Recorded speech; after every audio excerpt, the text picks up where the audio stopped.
हम गजेरी बम छी हर हर बम, हम गजेरी बम छी बम भोले भोले, हम गजेरी बम छी हर हर बम, हम गजेरी बम छी बम भोले भोले, हम गजेरी बम छी हमरा गाजा पिए दे, नाम लेके बाबा के आप जिए दे, हम गजेरी बम छी हमरा गाजा पिए दे, नाम लेके बाबा के आप जिए दे, हमरा पिए दे गाजा अबै छी बारा मजा, कैलाश पर जेना नचे छी भोले राजा, लगा के भभूत पूरा बनल छी भूत, सावन में रखले छी दाढ़ी वाला लुक, बाबा के भूत में है नशा जबरदस्त रे, पूरा दे छी धुआं पूरा हो जाए छी मस्त रे, दिन रात जपै छी एक रे ही माला रे, नाक बना के रख लेती अपन गला तू बोले बम भोले, मोटाई अपन खोले चिलम जरा के खूबे मस्ती में डोले, हम भेले छी छाप नचे छी जेना साप, चला छी ओकर जे दानव के बाप, हम गजेरी बम छी हर हर बम, हम गजेरी बम छी बम भोले भोले, हम गजेरी बम छी हर हर बम, हम गजेरी बम छी बम भोले भोले।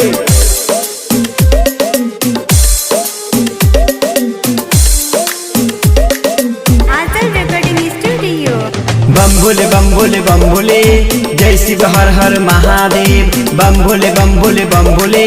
जय शिव हर हर महादेव, हम गजेरी बम छी हर हर बम, हम गजेरी बम छी बम भोले भोले, हम गजेरी बम छी हर हर बम, हम गजेरी बम छी बम भोले भोले, हम गजेरी बम छी हमरा गाजा पिए दे, नाम लेके बाबा के आप जिए दे, हम गजेरी बम छी हमरा गाजा पिए दे, नाम लेके बाबा के आप जिए दे, भोले दानी के चेला खुशी रहै छी अकेला, प्यार वर के चक्कर छेरे पार का झमेला, हम शंभू के दीवाना ये पूरा बजे खाना, विश्वास ना हो तो पढ़े रामायण के पाना, कैलाश से पहाड़ महादेव के खास गाम रे, तीनों लोग से सुंदर हई है चारों धाम रे, पहिन जो पुजारी तू ले एकर नाम रे, एकरे कृपा से बन जत तोरो काम खाइ छे बेल के पता तू करे ला बेपता, हमर बनल है ढालो है जोड़ ले चिंगाता, हमरा जोड़े खींचे दम भाग जत पूरा गम, धुआं से लिख दई हर हर बम, हम गजेरी बम छी हर हर बम, हम गजेरी बम छी बम भोले भोले, हम गजेरी बम छी हर हर बम, हम गजेरी बम छी बम भोले भोले।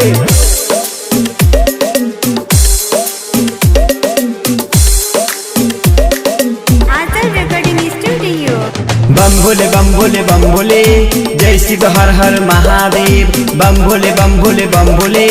जय शिव हर हर महादेव, हम गजेरी बम छी हर हर बम, हम गजेरी बम छी बम भोले भोले, हम गजेरी बम छी हर हर बम, हम गजेरी बम छी बम भोले भोले, हम गजेरी बम छी हमरा गाजा पिए दे, नाम लेके बाबा के आप जिए दे, हम गजेरी बम छी हमरा गाजा पिए दे, नाम लेके बाबा के आप जिए दे, बम भोले के साथ सर पर रख ले हाथ, काल भी डराइ छी जे हमर भोलेनाथ लगैले छी जंतर, मानी के शिव शंकर रग रग में शिव हमर भोले शंकर, बैठ के तू रहिए तीन गो नहीं त्रिकाल के, मर जे बेजे काम करबे चन डाल के, हमरा ला न सोचे हम छी चेला महाकाल के, ये हई मालिक पूरा धरती और पताल के कथा कहै छियो तोरा सुधी आन दे के छोरा भेले समुद्र के मैथन, विष अलय में जैसन सबे पीर के अमृत घैला, खाली कल के कम घैला, बाबा के दिल के विष समझ के पहला, हम गजेरी बम छी हर हर बम, हम गजेरी बम छी बम भोले भोले, हम गजेरी बम छी हर हर बम, हम गजेरी बम छी बम भोले भोले। आंचल रिकॉर्डिंग स्टूडियो, जाग बाजार, महत्तर, नेपाल।